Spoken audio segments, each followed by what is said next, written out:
Ya, saudaraku sekalian, kita harus bersyukur kalau kita bisa memasuki tahun 2025. Amin, saudaraku.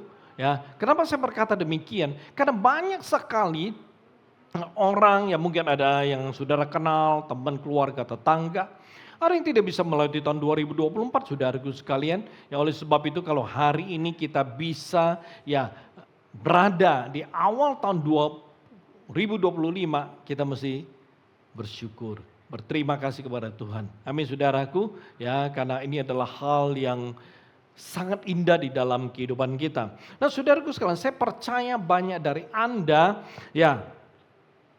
saat Anda memulai tahun yang baru, Anda mulai dengan tekad yang baru. Anda mulai dengan harapan yang baru. Anda mulai dengan keinginan atau kerinduan yang baru. Anda mulai dengan rencana yang baru. Amin, saudaraku sekalian. Bahkan ada yang membuat resolusi di tahun yang baru ini, saudaraku sekalian. Ya, ada yang membuat resolusi seperti ini. Aku mau di tahun yang baru, hidup saya harus berubah. Ya, dulu berantakan, dulu nggak benar. Aku mesti berubah. Ya, tahun ini hidupku mesti benar. Ada yang mungkin membuat resolusi bahwa hubungan saya sama Tuhan harus berubah. Ya, kenapa? Karena selama tahun 2024 nggak serius bangun hubungan sama Tuhan. Ya, nggak serius gitu loh. Ya, bolong-bolong lah baca Alkitab, nggak sungguh-sungguh, doa nggak sungguh-sungguh gitu loh. Ya, pokoknya hubungan saya sama Tuhan harus berubah. Ya, nah bahkan mungkin ada yang buat resolusi, pelayanan saya harus berubah. Ya, mungkin tahun 2024 saya melayani Tuhan dengan ogah-ogahan gitu loh. Ya, nggak serius gitu. Ya, melayani Tuhan itu hanya sekedar tanggung jawab, mau berubah, atau mungkin ada yang berkata seperti ini, persembahan saya harus berubah, dulu memberi persembahan seadanya, sekedarnya, memberi persembahan nggak pernah dengan hati yang sukacita, bahagia, nggak pernah, selalu merasa terpaksa, dan kalau mau kasih persembahan, bukan beri yang terbaik. Tapi seringkali kalau memberi persembahan, cari yang paling kecil. Saudaraku sekalian, perhatikan, Tuhan tidak pernah melihat nilai, tapi Tuhan melihat hati. Okay? Lalu mungkin ada yang berkata seperti ini, resolusinya, saya mau lebih setia ibadah. Di tahun yang baru, saya mau lebih setia ibadah. Kenapa? Karena tahun 2024, bolongnya banyak. Sebulan, mungkin ibadah 2 kali. Bahkan sudah bangga sekali kalau sebulan bisa datang 2 kali beribadah pada Tuhan. Saudaraku sekalian, ada orang berkata, enggak, tahun yang baru aku mau start yang baru, aku mau lebih sungguh beribadah, aku mau, mungkin ada yang beresolusi, aku mau mengasihi Tuhan lebih, aku mau bawa jiwa baru untuk Tuhan, aku mau lebih maksimal melayani, atau ada yang berkata, aku mau lebih maksimal mendukung program maupun kegiatan gereja tahun ini. Pokoknya dulu kegiatan gereja ada kebaktian pengajaran, kebaktian khusus KKR. Saya lebih demen tinggal di rumah, lebih senang diem di rumah gitu. Aduh, nggak perlu, nggak penting lah. Nah, saudaraku sekalian, mari.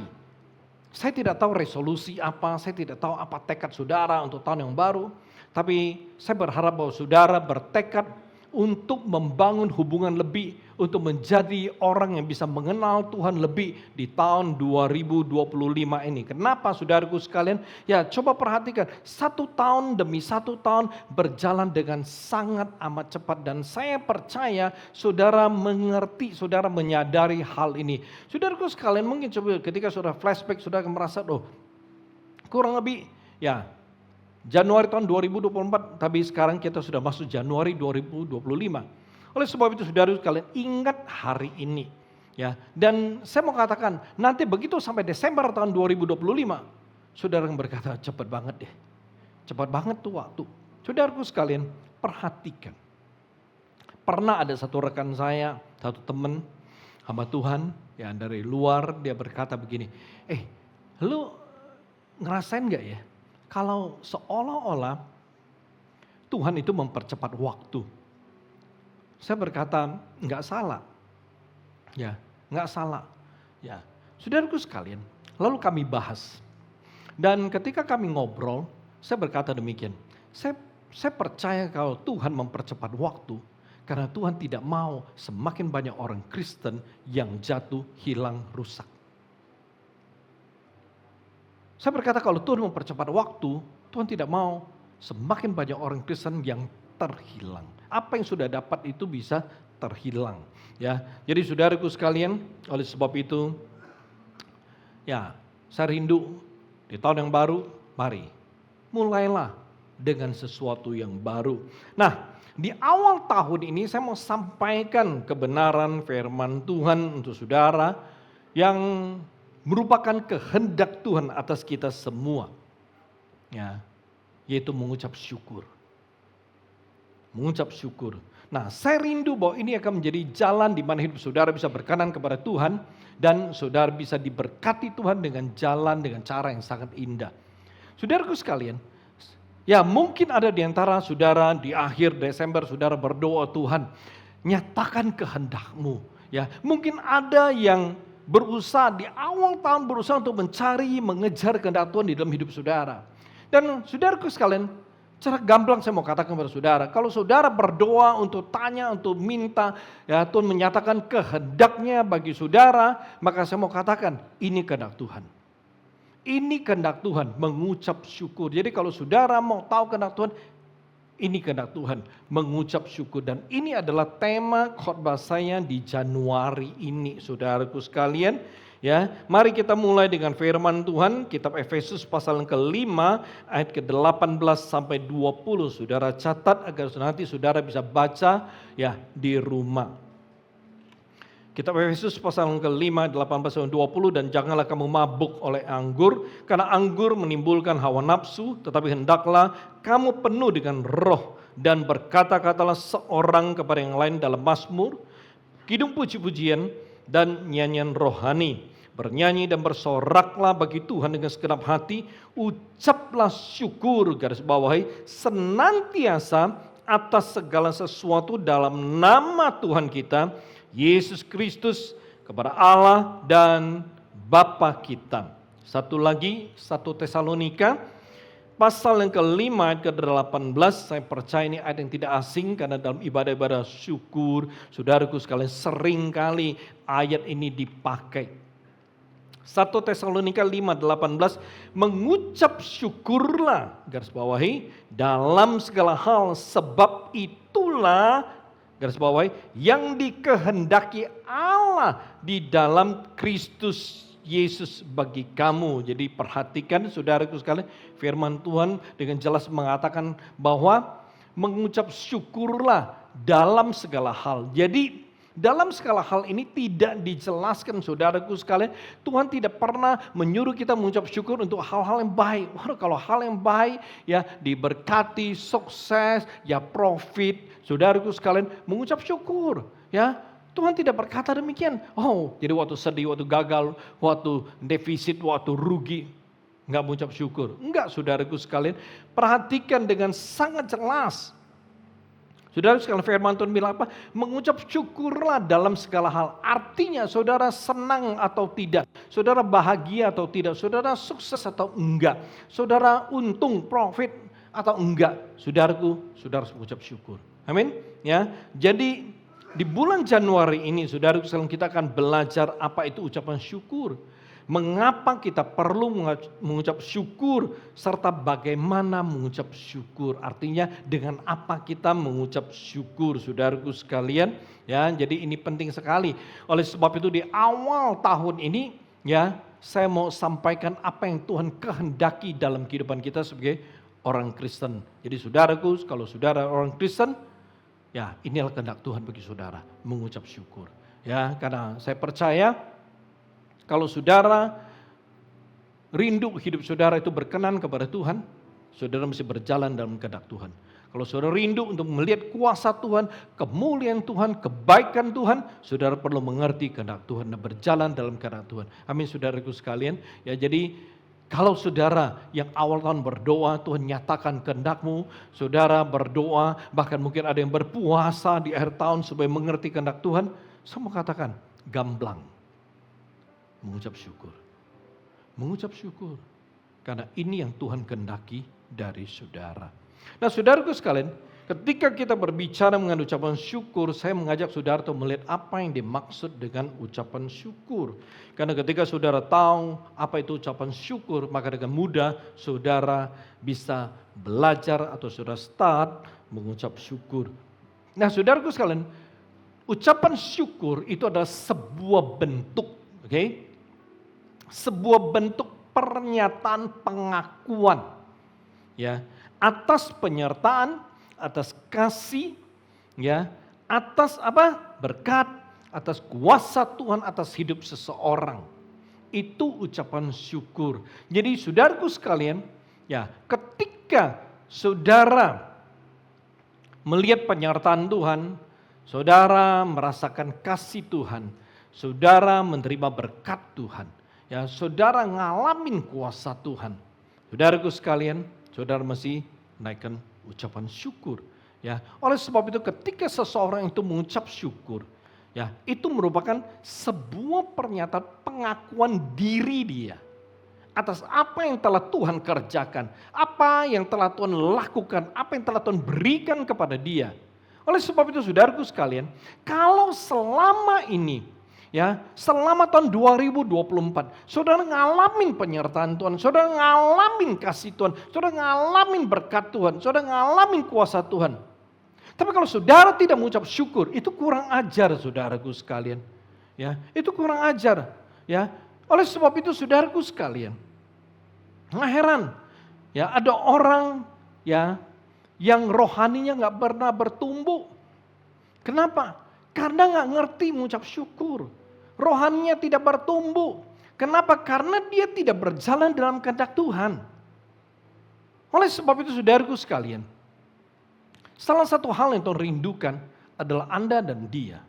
Kita dan Tuhan. Semakin hari itu semakin dekat. Sehingga kita benar-benar menjadi satu. Tuhan menginginkan kita menjadi satu. Oleh sebab itu saudaraku sekalian perhatikan. Ya, Tuhan mau kita mengerti untuk berjalan dalam kehendaknya. Karena kehendak Tuhan adalah membawa kita kepada Dia. Ya, kehendak Tuhan adalah membuat kita semakin utuh di hadapannya.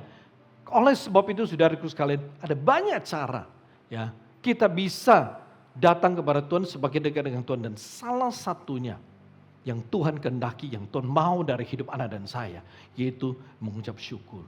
Dan ini menjadi satu hal yang menarik di dalam kehidupan kita sebagai orang Kristen. Jadi saudaraku sekalian, oleh sebab itu ketika kita ngalamin pertolongan Tuhan atas masalah kita, atau kita menerima berkat Tuhan, maka kita harus mengerti mengucap syukur kepada Tuhan. Saat kita berbeban berat, tapi kita bisa bertahan, kita bisa melewatinya, kita harus mengucap syukur. Itu penyertaan Tuhan. Amin saudaraku, ya. Oleh sebab itu ketika, ya, kita berbicara mengenai mengucap syukur, saudaraku sekalian, saya percaya bahwa kalimat ini mengucap syukur itu bukan sesuatu yang asing. Bukan kalimat yang asing bagi kita. Kenapa?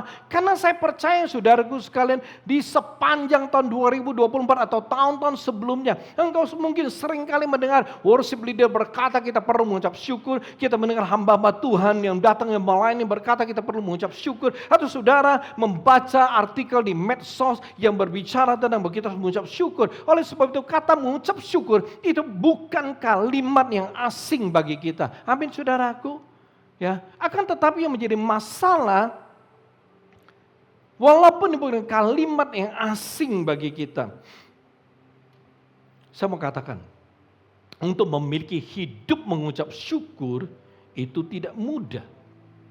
Itu tidak mudah. Tidak semua orang Kristen termasuk pelayan itu bisa memiliki hidup mengucap syukur.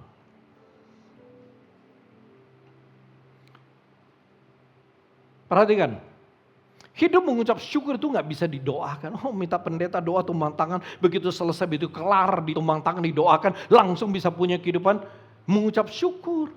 Atau saudara baca Alkitab, dari kitab Kejadian sampai Wahyu, begitu kelar sampai Wahyu, saudara langsung bisa punya hidup mengucap syukur. Atau, wah, begitu terima perjamuan kudus, Begitu selesai terima perjamuan kudus, begitu minum perjamuan kudus, langsung bisa punya hidup mengucap syukur. Nggak bisa saudara, sebotol saudara habisin pun belum tentu saudara bisa punya kehidupan mengucap syukur. Nggak bisa saudaraku, itu bukan dengan tumpang tangan dan lain sebagainya. Saudara perlu mengerti. Nggak demikian. Kenapa? Karena hidup mengucap syukur itu harus melalui sebuah proses pembentukan di dalam area kehidupan sehari-hari kita. Jadi saudara bisa bersyukur, mengucap syukur kepada Tuhan, itu harus melalui semua hal yang saudara alami, hadapi di dalam kehidupan saudara setiap hari. Itu proses pembentukan sehingga hidup mengucap syukur itu ada dalam hidup saudara. Itu harus dialami, dijalani. Nggak bisa, rapan mengucap syukur turun. Saudara terima badan getar-getar. Setelah itu besok langsung, bangun pagi mengucap syukur. Sepanjang hari mengucap syukur nggak henti-henti. Nggak bisa begitu saudara. Ya, kita perlu mengerti hal ini. Bukan saya percaya kuasa doa tumpang tangan, saya percaya karena saya sering melakukan. Tapi itu hal tertentu nggak bisa dilakukan dengan demikian. Memang dalam kondisi, situasi kondisi kita sehat, bahagia, usaha lancar, hidup tenang, diberkati, tidak ada masalah, nggak ada bencana. Ngucapin syukur mah gampang saudaraku sekalian. Gampang. Kalau semuanya baik-baik aja. Tapi bagaimana saatnya realita berbanding terbalik saudaraku sekalian. Hidup penuh masalah. Hidup penuh pergumulan. Hidup banyak bencana, banyak tragedi. Untuk bersyukur itu tidak mudah. Bersyukur dalam segala hal. Dalam segala perkara. Nggak mudah saudaraku sekalian. Itu sangat sulit untuk dilakukan. Kenapa bisa demikian? Karena kebanyakan pembawaan orang Kristen itu adalah mengeluh, sungut-sungut, komplain, protes. Saudaraku sekalian, nggak puas. Itu pembawaan manusianya kita. Oleh sebab itu, ketika hal-hal tidak sesuai dengan harapan dan keinginan, langsung reaksi negatif itu langsung mulai menyala, itu langsung mulai mengalir, langsung mulai dimanifestkan dalam kehidupan kita. Ucapan syukur udah jauh. Waktu terima berkat, profit bulan ini, target tercapai, mudah ngucapin syukur. Kamsia ada Tuhan, terima kasih Tuhan, thank you. Gampang. Bulan-bulan lancar, anak-anak mah sehat-sehat aja gitu loh. Gampang kita ngucapin syukur. Tapi coba saudaraku sekalian. Kenyataan-kenyataan dalam kehidupan kita jauh dari harapan. Apa yang terjadi? Kita gampang ngeluh. Kita gampang bersungut-sungut. Kenapa ini bisa terjadi? Kenapa ngebuka orang lain? Kenapa saya? Banyak saudaraku.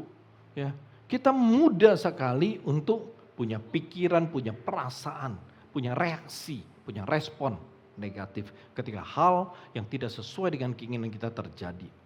Oleh sebab itu saudaraku sekalian, sesungguhnya pelajaran dan pengamalan sikap mengucap syukur itu membutuhkan perjuangan, itu membutuhkan upaya yang tidak sedikit. Menuntut integritas yang serius, lalu diperlukan persistensi yang tinggi untuk bisa mencapai hidup yang berkenan kepada Tuhan saudaraku. Oleh sebab itu saudaraku sekalian, untuk mengucap syukur, untuk punya hidup mengucap syukur, saudara perlu berjuang. Saudara perlu berjuang saudaraku sekalian.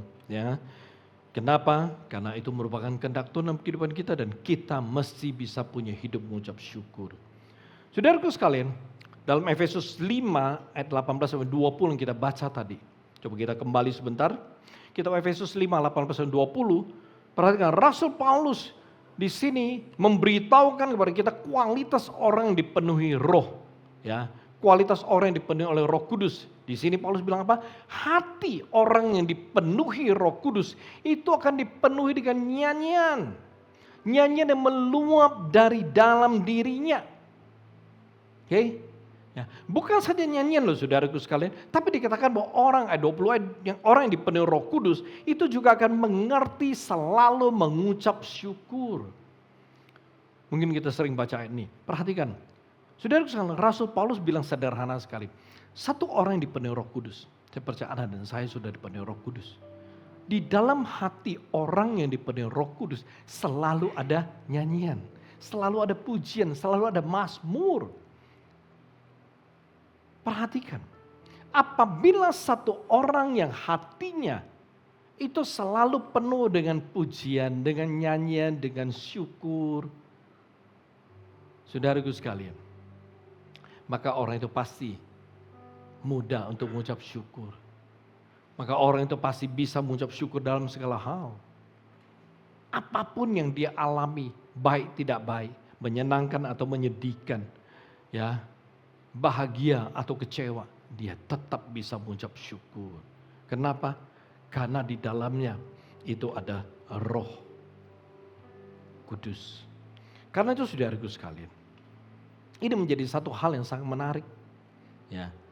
Nah, ketika kita berbicara tentang hal mengucap syukur, saudaraku sekalian, dua ayat yang kita baca memang dengan sangat jelas tegas mengatakan bahwa kita harus mengucap syukur.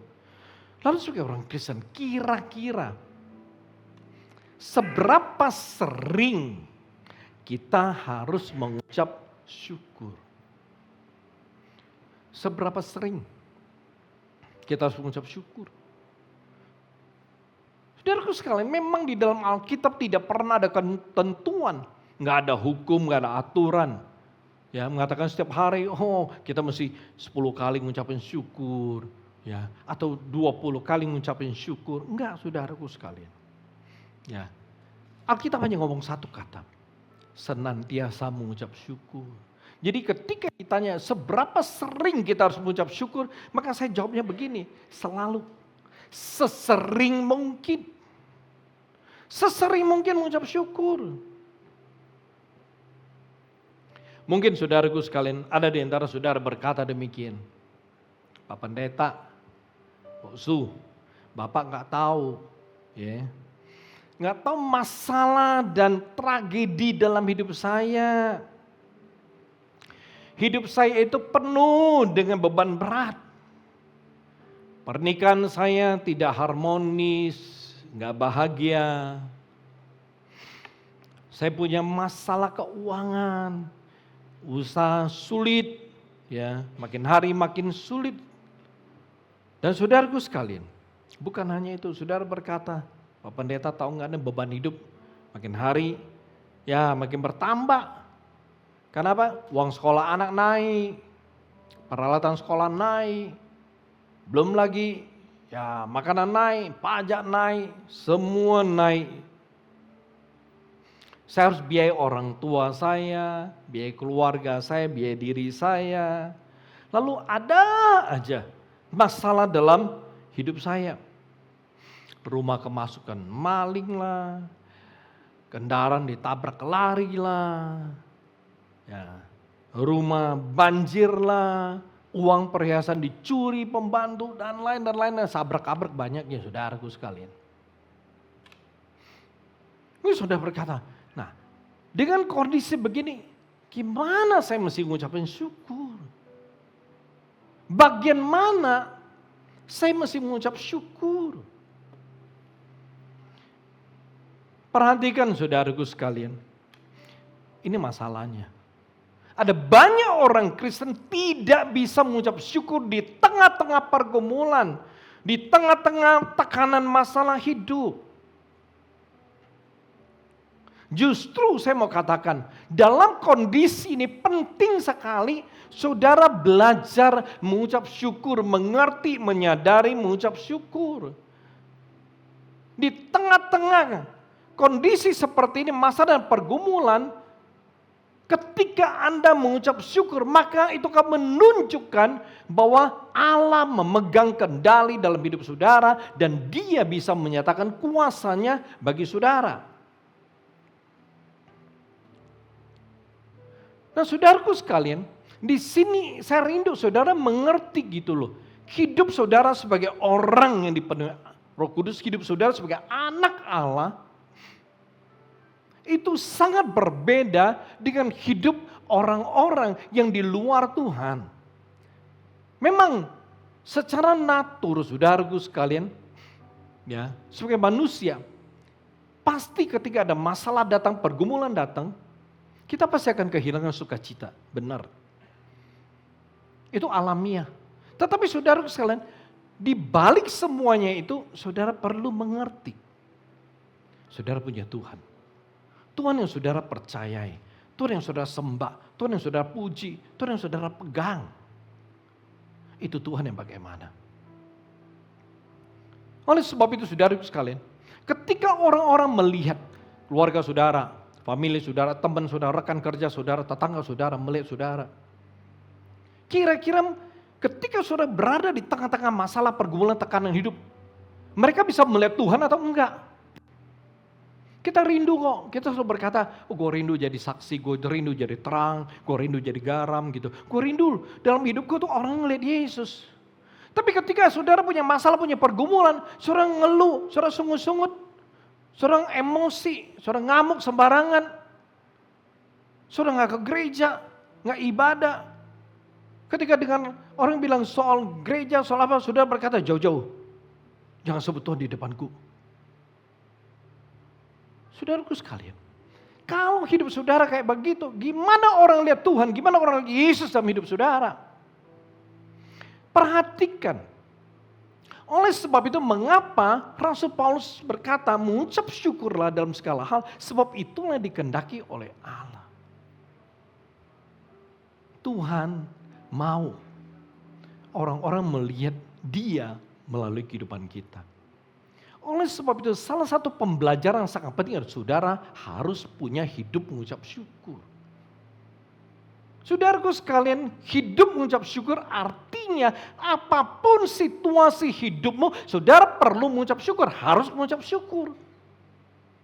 Jadi ketika hidupmu baik, lancar, aman, indah, diberkati, bahagia, sehat, mengucap syukur itu normal.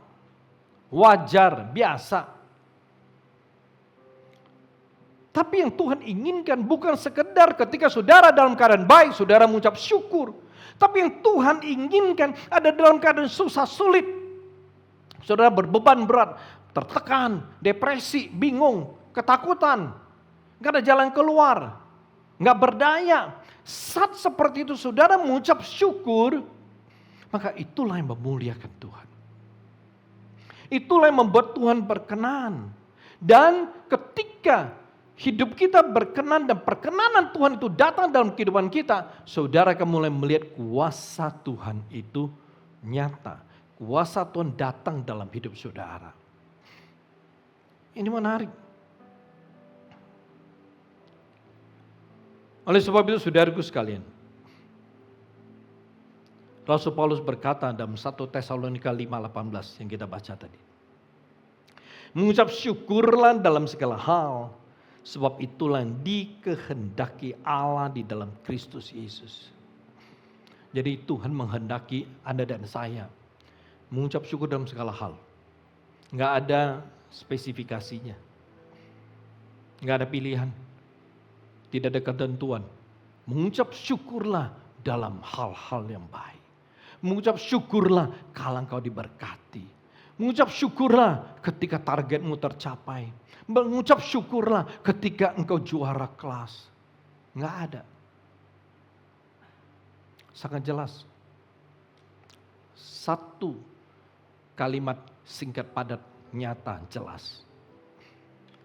Dalam segala hal. Saudaraku sekalian, bagaimana saudara menginterpretasikan dalam segala hal? Bagaimana saudara mengartikan dalam segala hal? Itu semua yang saudara rasakan, semua yang saudara alami, semua yang terjadi dalam hidup saudara. uang dimakan orang, utang tak tertagi, barang banyak yang expired.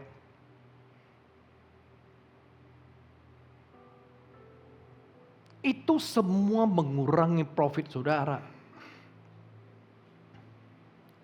Perputaran bisnis saudara terganggu, cash flow terganggu. Aduh, anak nggak berubah-berubah. Bandelnya bukan bandel biasa, bandel kuadrat.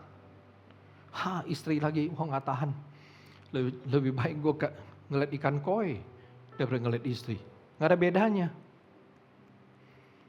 Langsung ku bernyanyi dari pagi sampai malam. Nggak tahan, stres. Nah saudaraku sekalian, dalam hal seperti ini, apa yang Tuhan inginkan? Tuhan mau saudara mengucap syukur. Mengucap syukur saudaraku sekalian, dalam segala hal. Jadi, bayangkan, ada rencana Tuhan enggak? Ketika dia menghendaki kita mengucap syukur dalam segala hal, ada. Itu kehendak Tuhan. Saudaraku sekalian, Efesus 5:17 dikatakan gini, sebab itu janganlah kamu bodoh, tapi usahakanlah supaya kamu mengerti kehendak Tuhan.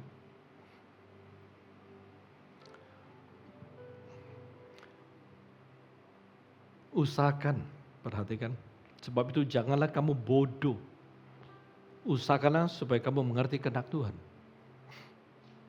Saudaraku sekalian, perhatikan. Kalau saudara tidak mengerti mengucap syukur,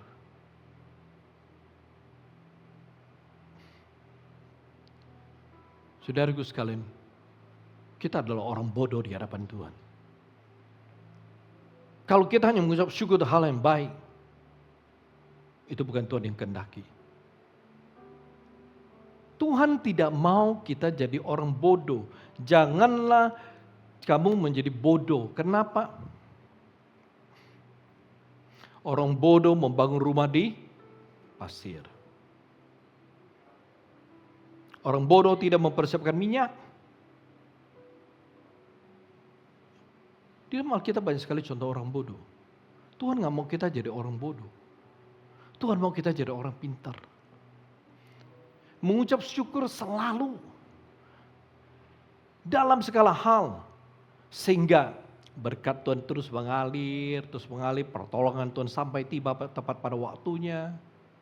Pemulihan Tuhan terjadi dengan cara yang sangat ajaib.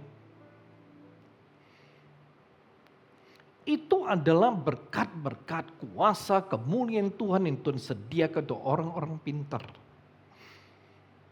Oleh sebab itu saudaraku sekalian, ketahuilah kehendak Tuhan. Itu kata Paulus kepada jemaat di Efesus. Dan kehendak Tuhan adalah mengucap syukur. Itu sangat jelas 1 Tesalonika 5:18. Banyak jemaat menghafalnya.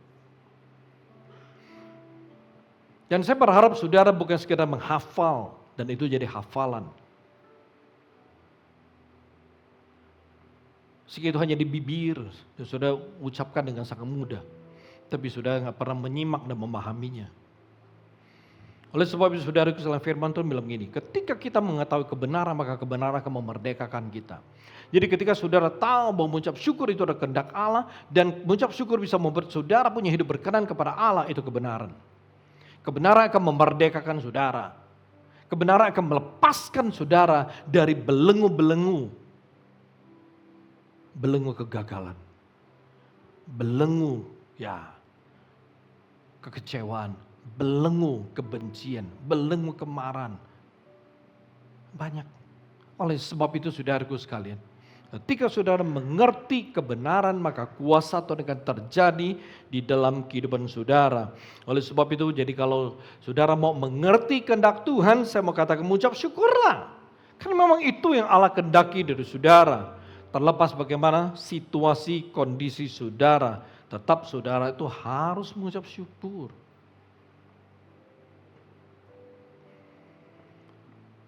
Jadi dengan kata lain, hari ini, masalah dan pergumulan saudara itu tidak boleh menjadi penghalang bagi saudara untuk mengucap syukur. Itu yang perlu saudara mengerti. Kalau saudara pengen punya hidup mengucap syukur, masalah dan pergumulan jangan menjadi tembok yang menghalangi saudara untuk mengucap syukur kepada Allah. Jangan sampai masalah dan pergumulan menjadi ketakutan yang menekan hidup saudara, yang membuat hidup saudara tidak berdaya mengucap syukur. Saudara perlu mengerti, ketika Tuhan mendatangkan pencobaan atau ujian, kesulitan, masalah atau pergumulan dalam hidup saudara, lalu saudara menggerutu, saudara bersungguh-sungguh ngeluh, saudara protes, maka saya mau katakan, itu artinya saudara sama sekali tidak mengerti makna Yakobus pasal yang pertama, ayat kedua sampai yang keempat. Mari kita lihat firman Tuhan yang bilang apa. Firman Tuhan bilang begini, saudara-saudaraku, anggaplah sebagai suatu kebahagiaan. Perhatikan, apabila kamu jatuh ke dalam berbagai-bagai pencobaan. Sebab kamu tahu bahwa ujian terhadap imanmu itu menghasilkan ketekunan. Dan biarkanlah ketekunan itu memperoleh buah yang matang. Supaya kamu menjadi sempurna dan utuh dan tak kekurangan suatu apapun. Oke, saya mau saudara melihat dengan baik ayat ini. Oke. 2 bilang gini, anggaplah sebagai suatu kebahagiaan apabila sudah jatuh ke dalam berbagai-bagai pencobaan. Saudaraku sekalian, kita tahu bahwa pencobaan yang datang dalam kehidupan orang Kristen namanya pencobaan, ujian. Ya. Berapa banyak orang yang ketika jatuh atau ketika pencobaan datang, ujian datang. Berapa banyak orang Kristen ya yang tersenyum tertawa. Hore, pencobaan datang. Ujian datang. Wah. Bulan ini rugi. Parah. Wah, ini order banyak yang di cancel. Waduh, ini omset drop. Aduh, heran. Yang pertama sakit, sembuh. Yang ketiga sakit. 3 sembuh. Kedua sakit. Sepanjang bulan ngurusin yang sakit. Atau saudaraku sekalian, saudara sendiri ya baru sembuh sakit ini. 2 hari kemudian badan gak enak, begitu ke dokter dideteksi, ada masalah lagi. Dideteksi, banyak sekali. Lama-lama, satu badan komplikasi. Saudaraku sekalian, berapa banyak orang yang mengalami seperti ini, tapi saudara bahagia sekali. Kembali kepada diri kita sebagai manusia, kita punya perasaan. Dan saya percaya ketika hal ini terjadi dalam kehidupan kita, sukacita kita menjadi hilang. Amin saudaraku. Itu kenyataan, kita perlu jujur dengan diri kita. Tapi saudaraku sekalian, firman Tuhan bilang apa? Anggaplah sebagai suatu kebahagiaan apabila kamu jatuh dalam berbagai-bagai pencobaan. Enggak satu loh saudaraku, berbagai-bagai borongan tuh, pencobaannya ujian tuh. Ya, borongan. Nah saudaraku sekalian, gimana mau bahagia? Seringkali orang Kristen, tanda kutip rohani, pencobaan ujian datang, mereka anggap ini serangan. Serangan datang nih. Saudaraku sekalian. Tapi Alkitab bilang apa? Firman Tuhan bilang apa? Setiap pencobaan yang datang, itu ujian terhadap kita punya iman. Dan iman kita ketika diuji akan menghasilkan ketekunan. Tapi ketika ketekunan itu matang, maka luar biasa. Kita akan menjadi sempurna, utuh, dan tak kekurangan. Saya mau sekali melihat sudah melihat rentetannya. Waktu sudah jatuh dalam pencobaan, ada ujian, ada masalah, ada pergumulan, ada tekanan, beban hidup datang. Ya, ini hal-hal yang tidak baik, tidak nyaman, tidak kita inginkan. Tapi Alkitab berkata itu hal yang baik loh. Kalau hari ini saudara punya hidup ada pergumulan, pernikahan masalah, usaha bermasalah, masa depan anak, saudara mulai bingung bimbang, saudara punya kesehatan juga bermasalah. Ini kompleks. Semua datang berbarengan dalam diri saudara, hidup saudara. Alkitab berkata kita perlu mengucap syukur dengan semua yang terjadi. Dan ketika kita mengucap syukur, maka membuat hidup kita berkenan kepada Tuhan. Dan ketika hidup kita berkenan kepada Tuhan, kuasa Tuhan akan datang. Oleh sebab itu pemulihan akan terjadi. Nggak heran, dikatakan supaya kamu menjadi sempurna, utuh, dan tak kekurangan suatu apapun. Artinya apa? Artinya semua yang menjadi masalah saudara, kerugian saudara, yang terhilang, semua yang tidak ada, semua yang negatif. Saudara sekalian, dikatakan apa? Setelah saudara berjalan dalam hidup mengucap syukur, saudara berjalan dalam proses tersebut dan saudara menyelesaikan proses tersebut, maka berkat, maka kemuliaan Tuhan menunggu saudara. Pemulihan yang terjadi, saudara tidak akan kekurangan. Kalau ini dijelaskan akan menjadi satu hal yang sangat menarik saudara. Oleh sebab itu saudara sekalian, bersyukurlah kepada Tuhan. Mengucap syukurlah kepada Tuhan. Sekalipun hari ini, saat ini, saudara sedang menghadapi pencobaan atau ujian. Sebab pencobaan yang datang dalam hidup saudara, ujian yang datang dalam hidup saudara itu adalah untuk menyempurnakan saudara. Amin. Pencobaan masalah pergumulan yang datang dalam hidup saudara bukan untuk menghancurkan hidup saudara. Bukan untuk merampas sukacita saudara. Dan bukan pukulan yang akan membuat saudara tergeletak dan tak berdaya. Oleh sebab itu sudut pandang kita melihat masalah pergumulan, beban berat, tragedi, bencana yang datang dalam kehidupan kita harus dengan kacamata kebenaran firman Tuhan. Dan kunci pemulihan hanya satu. Kunci di mana saudara akan mengerti, saudara akan disempurnakan. Kunci di mana saudara akan masuk dalam dimensi tak kekurangan suatu apapun. Kuncinya mengucap syukur. Mengucap syukur. Jadi saudaraku sekalian, ini adalah dasar pengertian yang penting mengenai hal mengucap syukur. Saya sampaikan kepada saudara. Apabila saudara bisa mengerti dan memahaminya, maka akan membuat saudara mudah melihat lebih jauh kebenaran mengenai hal mengucap syukur. Amin saudaraku. Ya, jadi ini kuasa Tuhan yang luar biasa untuk saudara. Kenapa? Karena ini kehendak Tuhan. Oleh sebab itu, saya rindu saudara memiliki hidup mengucap syukur. Bukan sekadar bisa mengucap syukur, tapi punya hidup mengucap syukur.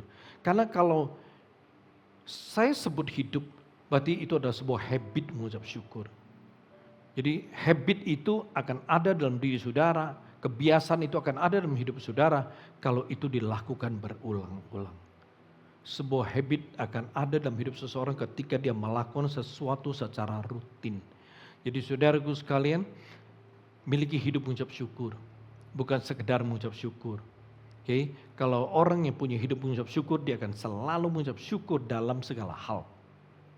Tidak peduli hal baik atau tidak baik, menyenangkan atau tidak, membahagiakan atau tidak, membanggakan atau tidak, tetap dia akan mengucap syukur.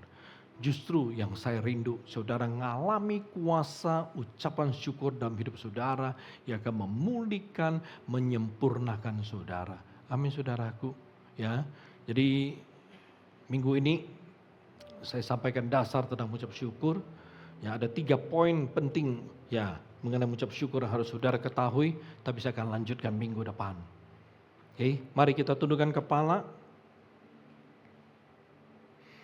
Kita datang kepada Tuhan saat ini saudaraku.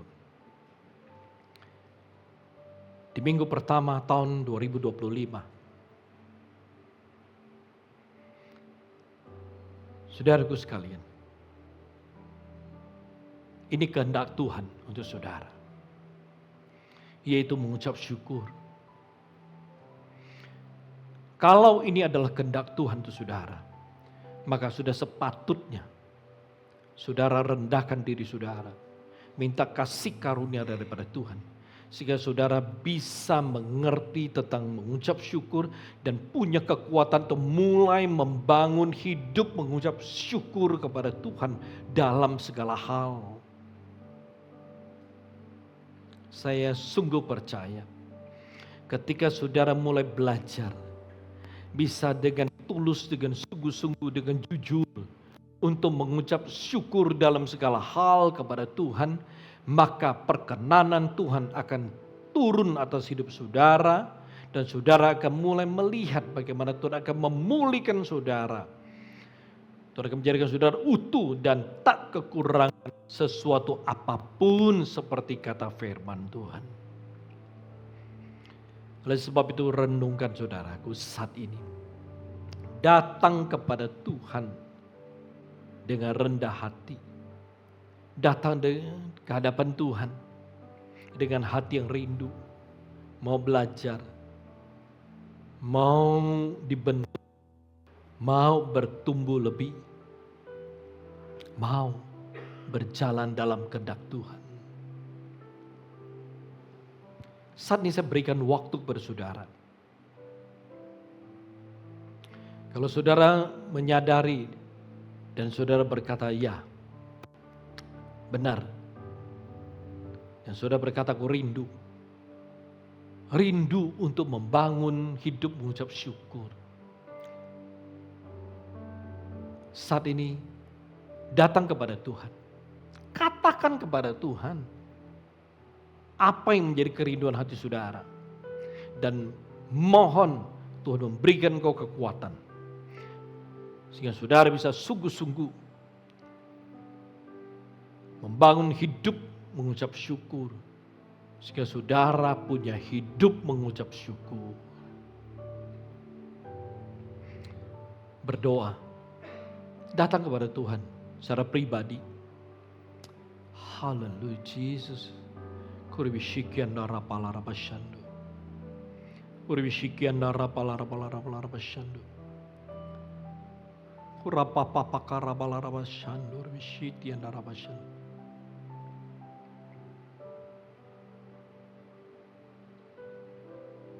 Glory, glory Jesus. Bapak berdoa, menyerahkan Tuhan doa-doa anak-anakmu, menyerahkan tekad mereka, menyerahkan kerinduan mereka Tuhan.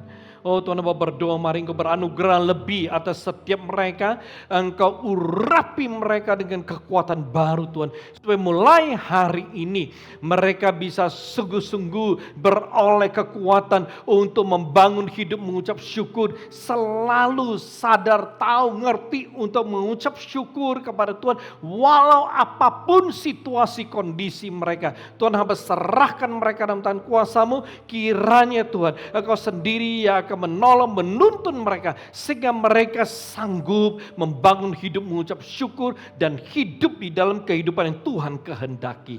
Terpujilah nama-Mu, mulia bagi nama-Mu. Hamba serahkan firman-Mu Tuhan. Engkau memberkati firman-Mu, menyempurnakan dalam diri hidup setiap anak-anak-Mu yang mendengar, menerima dan percaya. Dan Tuhan berkati supaya firman-Mu boleh menjadi benih yang jatuh di tanah yang baik, yang akan bertumbuh dan menghasilkan buah yang matang dalam kehidupan mereka. Terpujilah nama-Mu dalam nama Yesus yang luar biasa. Kami berdoa, berserah, bersyukur. Haleluya, haleluya, amin, amin.